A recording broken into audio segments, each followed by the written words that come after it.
Hi friends, welcome to flames to fashion. So இன்றைக்கி கவிஸ் குக்கிங்கில் நீங்கள் பார்க்க போகிறது நண்டு குழம்பு தான் வைக்க போகிறேன். ஒரு 1.5 கிலோ நண்டு வாங்கியிருக்கிறோம். ஸோ அந்த குழம்பு தான் இன்றைக்கி வைக்க போகிறேன். எனக்கு தெரிஞ்ச வகையில், எனக்கு சொல்லிக் கொடுத்த வகையில் தான் இந்த குழம்பு நான் வைக்க போகிறேன். அதுக்கு என்னென்ன தேவையான பொருள்னால், ஒரு கைப்பிடி அளவு புளி, ஒரு சின்ன எலுமிச்சை அளவு புளி, 2 பெரிய வெங்காயம், 3 தக்காளி, 4 கத்திரிக்காய், 2 உருளைக்கிழங்கு, 4 பச்சை மிளகாய், 3 முருங்கைக்காய், ஒரு 3 முழு பூண்டை உடச்சி உரித்து வச்சுருக்கிறேன். ஸோ வாங்க எப்படி செய்யலான்னு பார்க்கலாம். எண்ணெய் ஒரு 4 குழிக்கரண்டி எண்ணெய் விட்டுக்கிட்டேன். ஸோ நெக்ஸ்ட்டு எண்ணெய் கொஞ்சம் காஞ்சதும் வெந்தயம். புளி யூஸ் பண்ணி பண்ணுற எல்லா சமையலுக்குமே நம்ம வெந்தயம் யூஸ் பண்ணலாம், நல்லா வாசனையாகவுமே இருக்கும் உங்களுக்கு. அடுத்து கொஞ்சோண்டு வடகம், அடுத்து கருவேப்பிலை, அடுத்து பச்சை மிளகாய். இது எல்லாமே ஃபஸ்ட்டு உங்களுக்கு ஃப்ளேவரை கொடுக்க ஆரம்பிக்கும். அடுத்து பூண்டையுமே நீங்கள் போட்டு வதக்கிடலாம். பூண்டு லைட்டாக சுருங்குற அளவுக்கு வதங்கினா போதும். பூண்டு லைட்டாக சுருங்கினதும் அடுத்து நம்ம என்ன போட போகிறோம் அப்படின்னாக்கா வெங்காயத்தை போட்டுடலாம். ஸோ இதுலேயே உங்களுக்கு அந்த குழம்புடைய வாசனை வெளியில் நல்லா தெரிய ஆரம்பிக்கும், அந்த வடகம் பூண்டு எல்லாமே. ஸோ அடுத்து வெங்காயத்தை போட்டு வதக்குவோம். நான் ஆல்ரெடி சொல்லியிருக்கிறேன், எப்போ நான் சமையல் செய்தாலுமே வெங்காயம் நறுக்குன்னு இருக்கிற மாதிரி வைக்க மாட்டேன். வெங்காயம் கொஞ்சம் நல்லா காய்கறி பதத்துக்கு இருக்கிற அளவுக்கு வதக்கிடுவேன் நான். அப்போ வெங்காயத்தை யாரும் தூக்கி போட மாட்டாங்க, சாதத்தோடு கலந்து சாப்பிட்ருவாங்க. ஸோ அப்படி பண்ணும்போது கொஞ்சோண்டு மஞ்சத்தூளும் கொஞ்சோண்டு உப்பும் போட்டு நல்லா வதக்கிட்டேன். வெங்காயம் நல்லா வதங்கினதுக்கு அப்புறமேலுக்கு தக்காளியும் போட்டு வதக்கிடுறேன். ஸோ தக்காளி நீங்கள் நல்லா மசிய அரை வேக்காடாக இருக்கிற வரைக்கும் வதக்குறேன். அதுக்கப்புறமேலுக்கு தக்காளி கூடவே சேர்த்து கத்திரிக்காயும் போடுறேன். ஏன்னா நம்ம புளி ஊற்ற போகிறதுனால கத்திரிக்காய் சீக்கிரம் வேகாது. அதனால் என்ன பண்ணுறோம் அப்படின்னாக்கா, தக்காளி அரை வேக்காடாக இருக்கும்போதே நீங்கள் கத்திரிக்காயும் போட்டு நல்லா வதக்கிடுங்க. ஸோ கத்திரிக்காயை நல்லா சுருங்க ஆரம்பிச்சிடும். சுருங்க ஆரம்பித்ததுக்கப்புறம் எல்லாத்தையும் கலந்து நல்லா பிரட்டிடுங்க.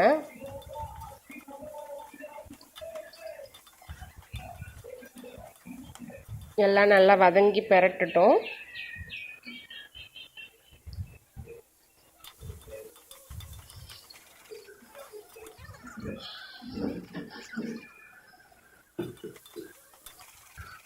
ஸோ இது எல்லாமே சேர்ந்து அடிப்பிடிக்க ஆரம்பிக்கும். அப்போ நல்லா கரண்டி விட்டுட்டு நல்லா பிரட்டி விட்டுட்டு அடுத்து நீங்கள் உருளைக்கிழங்கு முருங்காயும் போட்டு நல்லா வதக்க ஆரம்பிச்சிடுங்க. இது எல்லாம் ஏன் நம்ம இதை எல்லாத்தையுமே நண்டு குழம்புல போட்டு செய்கிறோம் அப்படின்றத நான் பின்னாடி சொல்கிறேன் நான். ஸோ இது எல்லாத்தையுமே போட்டு நல்லா பிரட்டி நல்லா வதக்கி எண்ணெய், கத்திரிக்காய், தக்காளி எல்லாம் ஒன்றா வர அளவுக்கு நல்லா வதக்கிடுறோம்.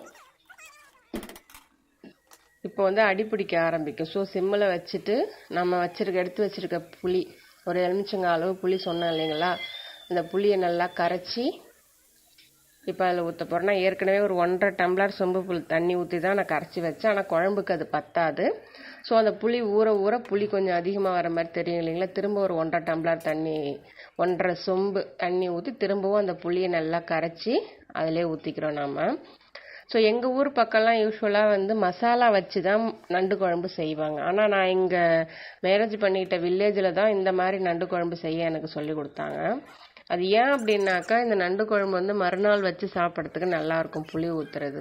அவங்க காலையிலே கொல்லிக்கு கிளம்பி போயிடுவாங்க. அந்த நேரத்தில் புதுசாக குழம்பு வைக்காமல் ஏற்கனவே வச்ச இந்த குழம்பு எடுத்துகிட்டு போவாங்க. அப்போ அந்த குழம்பு நல்ல ருசியாக இருக்கும் அப்படின்னு சொல்லி சொன்னாங்க. அது இன்னமும் செஞ்சுட்டும் இருக்கிறாங்க. ஸோ புளியை நல்லா கரைச்சி எடுத்தாச்சு. இதில் நான் வேறு எந்த மசாலாவுமே நான் போடலை, ஏன்னா வேறு எந்த மசாலாவும் தேவையுமே இல்லை. ஸோ இப்போ இது எல்லாத்தையுமே கரைச்சி ஊற்றியாச்சிங்களா. இப்போ அடுத்து நம்ம குழம்பு மிளகாத்தூள், நான் 2.5 கரண்டி குழம்பு மிளகாத்தூள் போடுறேன். அதுலேயே மிளகு சீரகம்னு போட்டு அரைச்சி வச்சுருக்கனால நான் எக்ஸ்ட்ரா எதுவுமே நான் போடல. அப்புறம் உப்பு, குழம்புக்கு தேவையான அளவு உப்பு போட்டு நல்லா கலந்தாச்சு.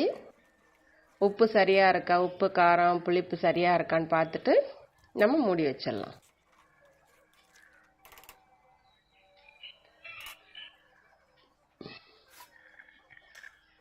மூடி வச்சாச்சு. இப்போ நண்டை கழுவி சுத்தம் பண்ணி எடுத்துகிட்டு வந்துடலாம். ஸோ இந்த நண்டை க்ளீன் பண்ணுறதுமே நான் ஒன்றும் பெரிய எக்ஸ்பர்ட்லாம் கிடையாதுங்க, மற்றவங்க பார்த்து செய்கிறத நானே கற்றுக்கிட்டது தான். ஸோ நண்டை நல்லா தண்ணி ஊற்றி ஒரு நல்லா கழுவி எடுத்தாச்சு. எடுத்ததுக்கு அப்புறமேலுக்கு நண்டை உரிக்க ஆரம்பிக்கலாம். ஃபஸ்ட்டு நண்டை எப்படின்னாக்கா, அதனுடைய அடிப்பக்கத்துலேருந்து ஒரு காம்பு மாதிரி வரும், அதை நீங்கள் உரித்து எடுக்கணும். ஸோ அதை ஓடு உரித்து வைக்கிறதுக்கு முறம் எடுக்காமல் போயிட்டான். ஸோ எடுத்துகிட்டு வந்து வச்சுட்டேன். அடுத்து உள்ள ஒரு நார் பகுதி இருக்கும், அந்த நாரையும் பிச்சு எடுத்துடணும்.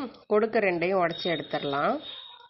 திரும்ப துடுப்பில் வந்து இருக்கக்கூடிய நுனியில் இருக்கக்கூடிய அந்த முள்ளாக இருக்கும், அதையுமே நீங்கள் பிச்சு எடுத்தோம். நடுவில் வந்து ஒரு மாதிரி கொழுப்பு மாதிரி குழன்னு இருக்கும், அதையுமே தண்ணியில் நல்லா கழுவி எடுத்துருங்க. அவ்வளோதான், நண்டு க்ளீன் பண்ணுறது ஈஸி. துடுப்பில் இருக்கக்கூடிய அந்த முதல் காம்பை மட்டும் கிள்ளி எடுத்துருங்க. ஓகேங்களா? நண்டு கழுவியாச்சு. சாரி, நண்டு இப்படி தான் உரிக்கிறதுன்னு பார்த்தாச்சு. இது வந்து 1.5 கிலோ நண்டு வாங்கிட்டு வந்தது. செனை நண்டுமே அதில் வந்துச்சு. ஸோ நாங்கள் நண்டு செனையை அதுக்கும் யூஸ் பண்ண மாட்டோம். ஸோ அதனால் அதையுமே எடுத்தாச்சு. ஸோ இது மாதிரி 1.5 கிலோ நண்டையுமே கடகடன்னு உட்காந்து க்ளீன் பண்ணியாச்சு.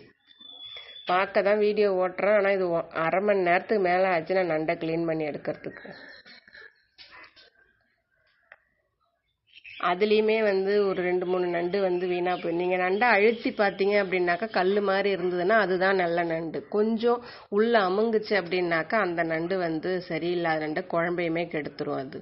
ஸோ அதனால் நீங்கள் நண்டு நல்லா இருக்கா என்னன்னு பார்த்துட்டு க்ளீன் பண்ணிவிட்டு நீங்கள் போடுங்க. ஸோ இப்போ க்ளீன் பண்ணியாச்சு. பூனை வேற சுற்றிக்கிட்டே இருக்குது, எப்படா எட்டனா ரூபா எப்படா வந்து தூக்கிட்டு போகலான்ட்டு. ஸோ அதனால் போட்டு மூடி வச்சுட்டு போயிட்டு இப்போ க்ளீன் பண்ணதுக்கப்புறமேலுக்கு மஞ்சத்தூள், கொஞ்சோண்டு கல்லுப்பு, ஒரு எலுமிச்சம்பழம் ஊற்றி நல்லா நீங்கள் குலுக்கி எடுத்தீங்க அப்படின்னாக்க அந்த நண்டில் இருக்கக்கூடிய கவுள் வாடை இல்லை வேறு ஏதாவது ஒட்டிகிட்டு இருக்கக்கூடிய அந்த சின்ன சின்ன பீசஸ் ஏதாவது இருந்துச்சு அப்படின்னாலும் அந்த கொழுப்பு பகுதி இருக்குது இல்லைங்களா, அது எதுவாக இருந்தாலுமே வந்து தண்ணி ஊற்றி கழுவும் போது இதோடய வந்துடும். கொஞ்சம் நல்லா போட்டு குலுக்கணும் அதை. நீங்கள் உப்பு, மஞ்சத்தூள், எலுமிச்சம்பழம் இது போட்டிங்கனாலே உங்களுக்கு வந்து நண்டில் இருக்கக்கூடிய கவுள் வாடை உங்களுக்கு குழம்புல அடிக்காது. ட்ரை பண்ணி பாருங்கள் அது. ஸோ நண்டை ஃபுல்லாக இப்போ க்ளீன் பண்ணி எடுத்தாச்சு. திரும்பவுமே அந்த மஞ்சள் தண்ணி ஊற்றி நல்லா இன்னொரு அலசி எடுத்துருங்க. நீங்கள் நண்டை வந்து தண்ணியில் ரொம்ப நேரம் போட்டு வைக்காதீங்க, ஏன்னா நண்டுக்குள்ளே வந்து தண்ணி ஏறிடும். ஸோ திரும்ப இன்னும் ஒரு அந்த மஞ்சத்தூள், உப்பு அந்த இதில் கலந்து போகிறதுக்காக இன்னும் ஒரு தண்ணி ஊற்றி நண்டை கழுவி எடுத்துடலாம். நீங்கள் அதே மாதிரி நண்டை கழுவியும் ரொம்ப நேரம் வைக்காதீங்க, ஏன்னா சுத்தமாக தண்ணி விட்டுரும் நண்டு. ஸோ குழம்பு வந்து நம்ம நல்லா கொதிச்சிட்ருக்கு. இந்த குழம்பு வாசனை வீட்டில் உள்ளவங்க எல்லாருமே எப்போ குழம்பு ரெடி ஆகும்னு கேட்க வச்சுது. இந்த முருங்கைக்காய், பூண்டு எல்லா வாசனையுமே சேர்ந்து குழம்பு வாசனைக்கே எல்லாரும் வந்துட்டாங்க. ஸோ இப்போ நீங்கள் நண்டை அப்படியே போட்டுடலாம். நான் எப்பவுமே குழம்ப கூட்டி போட்டுட்டு போய் நண்டு உரிச்சிட்டு வந்தால் சரியாக இருக்கும் எனக்கு. நான் இதுக்காக வெயிட் பண்ண தேவையில்லை நான். ஸோ நண்டு நீங்கள் குழம்புல போட்டதுமே நண்டு தண்ணி விடும் இல்லைங்களா, அதனால் குழம்பு இன்னும் கொஞ்சம் அதிகமாகவே ஆகும் உங்களுக்கு. போட்டு மூடி வச்சுருங்க. ஒரு 5 நிமிஷம் நல்லா கொதிச்சா போதும். கொதிச்சு நல்லா நுரையெல்லாம் நல்லா மேலே வரும், நண்டோடைய நுரையெல்லாம் கொதிச்சு நல்லா மேலே வரும். அப்படி நுரை வந்து பொங்கிடுச்சாலே உங்களுக்கு குழம்பு நல்லா கொதிக்க ஆரம்பிச்சிருச்சுன்னு அர்த்தம். நான் ஒரு 5 நிமிஷம் நல்லா கொதிக்க விட்டு மூடி வச்சுட்டேன். திறந்து பார்க்கும்போது குழம்பு நல்லா நிறைய, அந்த குண்டா நிறைய, 3/4 குண்டா வச்சுருந்தேன், இப்போ குண்டா நிறைய வந்துருச்சு பாருங்க. ஃப்ளேவர் வந்து அப்படி இருக்குது, எப்போ சாப்பிடுவோன்ற அளவில் ஃப்ளேவர் இருக்குது. ஸோ திரும்ப ஒரு 2 நிமிஷம் மூடி வச்சுட்டு கொஞ்சோண்டு கொத்தமல்லி தழை நறுக்கி போட்டு இறக்கிட வேண்டியது. ஸோ எங்கள் கிராமத்து பக்கம் நாங்கள் இந்த மாதிரி தான் நண்டு குழம்பு செய்வோம். பட் மசாலா ஊற்றியும் செய்யலாம். நீங்கள் எப்படி செய்வீங்கன்னு எனக்கு கமெண்ட் பண்ணுங்கள். ஏன் செய்முறை எப்படி இருந்ததுன்னு சொல்லுங்கள். தேங்க்ஸ் ஃபார் வாட்சிங்.